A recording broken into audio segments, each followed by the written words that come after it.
రేవంత్ రెడ్డి చేసినటువంటి కామెంట్స్ నిన్న జరిగినటువంటి సభలో బిడ్డ బెయిల్ కోసం బీజేపీకి బీఆర్ఎస్ను కేసీఆర్ తాకట్టు పెట్టిండు అనేది కామెంట్ కూడా చేయడం జరిగింది. ముఖ్యంగా 5 పార్లమెంట్ సెగ్మెంట్లలో బీఆర్ఎస్ పార్టీకి సంబంధించిన నేతలు ఎవరు కూడా ప్రచారం చేయట్లేదు బిడ్డ బెయిల్ కోసం అనేది చెప్పడం. దాన్ని మీరేం చెప్తారు?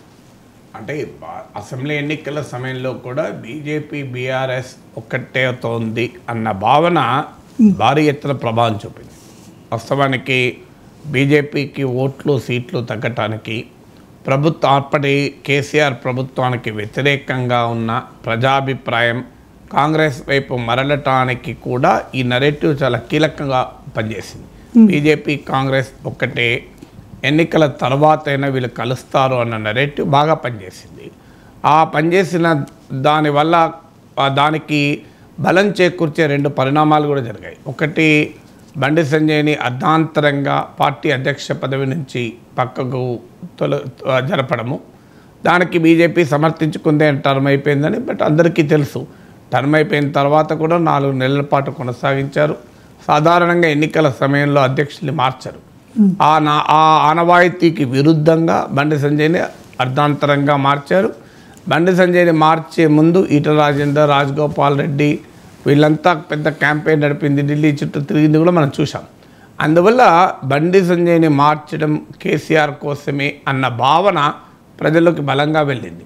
తర్వాత కవిత అరెస్ట్ పైన బీజేపీ నేతలే బాగా హైప్ క్రియేట్ చేసి ఆ తర్వాత కవిత అరెస్ట్ కాకపోవడం, ఈ 2 పరిణామాలు బీజేపీ బీఆర్ఎస్ల మధ్య ఏదో ఉంది అనేటువంటి అనుమానం కలిగించింది. దానివల్ల ప్రభుత్వ వ్యతిరేక ఓటు, కేసీఆర్ ప్రభుత్వం పైన ఉన్న అసంతృప్త ఓటు కాస్త కాంగ్రెస్ వెనుకాల ర్యాలీ అయింది. సో అందువల్ల పార్లమెంట్ ఎన్నికల్లో కూడా ఈ అంశం కీలకమైంది. అంటే ఏ 2 పార్టీలు కలుస్తాయని. కాంగ్రెస్ బీఆర్ఎస్ కలుస్తుందని బీజేపీ అంటుంది, బీజేపీ కాంగ్రెస్ కలుస్తుందని బీఆర్ఎస్ అంటుంది, బీజేపీ బీఆర్ఎస్ కలుస్తుందని కాంగ్రెస్ అంటుంది. ఈ 3 నెరేటివ్లు అసెంబ్లీ ఎన్నికల్లో సమయంలో కూడా చెప్పారు. అందువల్ల ఇవాళ కాంగ్రెస్ రాష్ట్రంలో అధికారంలో ఉంది కనుక బీజేపీ బీఆర్ఎస్ కలవవచ్చు అనేటువంటి ఆరోపణకు మరింత క్రెడిబిలిటీ ఉంటుంది అని భావించే రేవంత్ రెడ్డి ఆ మాటలు అంటున్నారు. సో ఆయనకు మరి ఏ సమాచారం ఉందో తెలియదు. రేపు ఓటింగ్ ప్యాటర్న్ చూస్తే మనకు అర్థమవుతుంది. ఆయన 5 నియోజకవర్గాలు కూడా స్పెసిఫిక్గా చెప్తున్నాడు. ఏదో ఇది గాల్లో ఆరోపణ కాకుండా స్పెసిఫిక్గా చెప్తే ఇక్కడ బీఆర్ఎస్ అభ్యర్థులు ప్రచారం చేయడం లేదు అని కూడా అంటున్నారు. సో అందువల్ల మనకు అది ఓటింగ్ ప్యాటర్న్ వస్తే తప్ప మనం చెప్పలేం. అంటే అసెంబ్లీ ఎన్నికల ఓటింగ్ ప్యాటర్న్ ఇప్పుడు పార్లమెంట్ ఎన్నికల ఓటింగ్ ప్యాటర్న్లో ఎంత తేడా ఉంది, ఇతర నియోజకవర్గాల్లో ఉన్న తేడా కన్నా అబ్నార్మల్గా ఉందా, సో ఉండటానికి కారణం ఏంటి అంటే అసెంబ్లీ ఎన్నికలకు లోక్సభ ఎన్నికల్లో తేడా ఉంటుంది, ఖచ్చితంగా ఉంటుంది. కానీ ఆ తేడా అబ్నార్మల్గా ఉందా అనేది ఓటింగ్ ప్యాటర్న్ చూస్తే తప్ప మనము కంక్లూజివ్గా చెప్పలేం. ఇప్పటివరకు అయితే ఇది రాజకీయ ఆరోపణ. ఆ క్షేత్ర స్థాయిలో ఏం జరుగుతుంది అనేది మనకు ఎన్నికల ఫలితాల వల్లే తెలుస్తుంది. అయితే పార్లమెంట్ ఎన్నికల్లో 2 పార్టీలు కలవడం అనేది అంత సులభం కాదు. ఎందుకు కాదు అంటే పార్లమెంట్ ఎన్నికలు చాలా విస్తృతమైంది కనుక అంతటి విస్తృత ప్రాంతంలో ఓటర్లకు ఆ పార్టీకి వేయకండి, వేరే పార్టీకి వేయమని చెప్పడం చాలా కష్టం. రెండవది, ఆ పార్టీ ఓటింగ్ను నిలబెట్టుకోవాలి. ఇప్పుడు బీఆర్ఎస్ ముందున్నటువంటి అతిపెద్ద ఛాలెంజ్ ఏంటంటే తన పార్టీ ఓటింగ్ను, సీట్లను కాపాడుకోవాలి. సీట్లను కాపాడుకోలేకపోయినా కనీసం ఓటింగ్ను నిలబెట్టుకొని రాష్ట్రంలో తాము 2వ స్థానంలో ఉండాలి. ఇవాళ ప్రైమరీ అపోజిషన్ స్పేస్ నుంచి బీఆర్ఎస్ కనుక పక్క జరిగితే ఆ స్పేస్ బీజేపీకి కనుక ఇస్తే బీఆర్ఎస్ చాలా తీవ్రంగా నష్టపోతుంది. మనకు దుబ్బాక, హుజురాబాద్, జిహెచ్ఎంసీ ఆ ఎన్నికలు జరుగుతున్న సమయంలో కాంగ్రెస్కి ఇదే పరిస్థితి ఎదురైంది. Primary opposition space BJP occupy చేస్తుంది అన్న వాతావరణం వస్తేనే బీజేపీలో అంత ఊపు కనబడ్డది.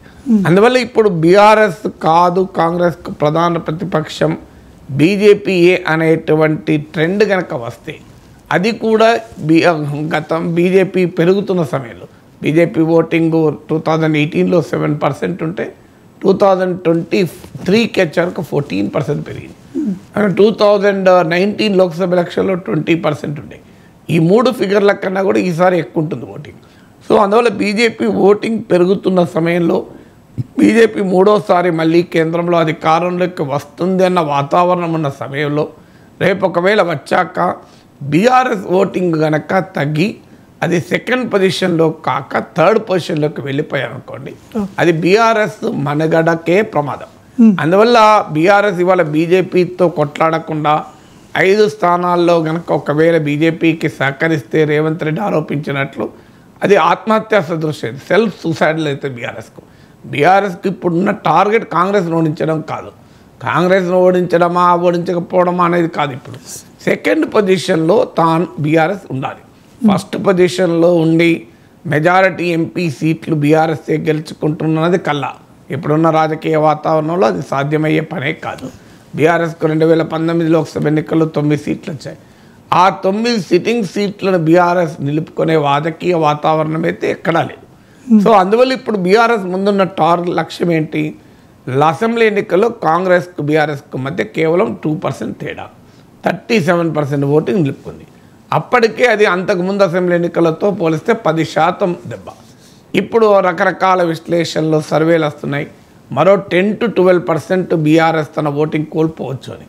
సో ఆ ఓటింగు ఇప్పుడున్న ట్రెండ్ అయితే ఒక 10% మించే ఓటింగ్ కోల్పోవచ్చు, అంటే 37 నుంచి 27, 25 ఆ ప్రాంతంలో బీఆర్ఎస్ రావచ్చు అని. సో బీఆర్ఎస్ ముందున్న ఛాలెంజ్ ఏంటంటే ఇది 25 కాదు, 27 కాదు, తన ఓటింగ్ను ఎంత మేరకు నిలుపుకోగలిగితే అంత మేరకు నిలుపుకోవాలి. అంటే 37 వరకు నిలుపుకోగలగాలి పెరగకపోయినా. కానీ 25, 27 నుంచి కూడా పడిపోయి బిలో 20 వచ్చింది అనుకోండి, అది బీఆర్ఎస్ మనగడకే ప్రమాదం. అందువల్ల రేవంత్ రెడ్డి ఆరోపణ నిజమో అబద్ధమో నాకు తెలియదు, కానీ ఒకవేళ నిజమే అయితే మాత్రం అది బీఆర్ఎస్కు సెల్ఫ్ సూసైడ్ అవుతుంది.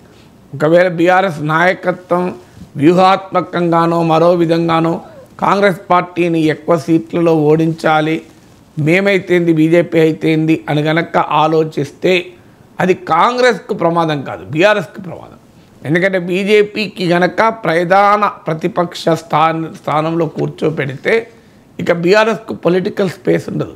అధికారంలో కాంగ్రెస్ ఉంటుంది, ప్రధాన ప్రతిపక్షంగా బీజేపీ ఉంటుంది. మళ్ళీ కాంగ్రెస్ ఇందులో బీఆర్ఎస్ రోల్ ఏంటి? ఇప్పుడు కర్ణాటకలో జరుగుతున్న రాజకీయం చూస్తున్నాం, కాంగ్రెస్ అధికారంలో ఉంది, ప్రధాన ప్రతిపక్ష స్పేస్లో బీజేపీ ఉంది. మీరు గమనించండి, లాస్ట్ అసెంబ్లీ ఎలక్షన్లో జేడీఎస్ ఓటింగ్ గణనీయంగా తగ్గింది. ఫలితంగా ఇవాళ బీజేపీ జేడీఎస్తో పొత్తు పెట్టుకోవాల్సి వచ్చింది. అందువల్ల బీఆర్ఎస్ ఇండిపెండెంట్ ఎగ్జిస్టెన్స్కు ముప్పు వస్తుంది. ఒకవేళ బీజేపీతో కలిసినా అది జూనియర్ పార్ట్నర్ అయిపోతుంది. అందువల్ల ఏ రకంగా చూసినా బీఆర్ఎస్ ఈ ఎన్నికల్లో గట్టిగా కొట్లాడాలి, కాంగ్రెస్తోనే కాదు బీజేపీతో కూడా కొట్లాడాలి.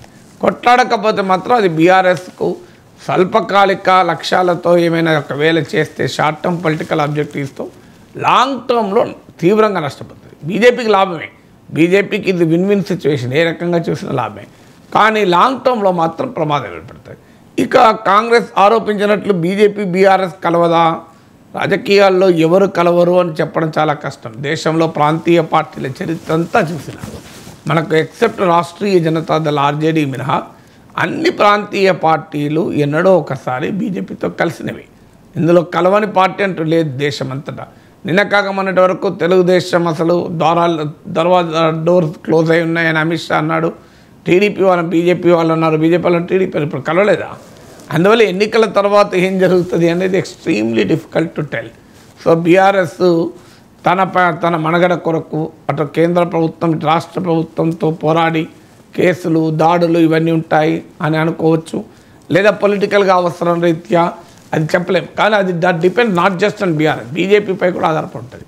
బీజేపీ రేపు తెలంగాణలో తానే ప్రత్యామ్నాయం కావాలనుకున్నప్పుడు బీఆర్ఎస్తో కలవడానికి కూడా బీజేపీ ఆసక్తి చూపకపోవచ్చు. అందువల్ల భవిష్యత్తులో ఏం జరుగుతుందో చెప్పలేం. కానీ ఇప్పుడు మాత్రం బీఆర్ఎస్కు ఉన్న లక్ష్యం, బీఆర్ఎస్ ముందు లక్ష్యం కాంగ్రెస్ను ఓడించడం తర్వాత మొదలు బీజేపీకి సెకండ్ పొజిషన్ ఇవ్వకుండా తాను సెకండ్ పొజిషన్లో నిలబడగలిగితే అది భవిష్యత్తులో బీఆర్ఎస్కు ఉపయోగం. కాదనుకుంటే మాత్రం బీఆర్ఎస్ మనగడకే సవాల్గా మారుతుంది.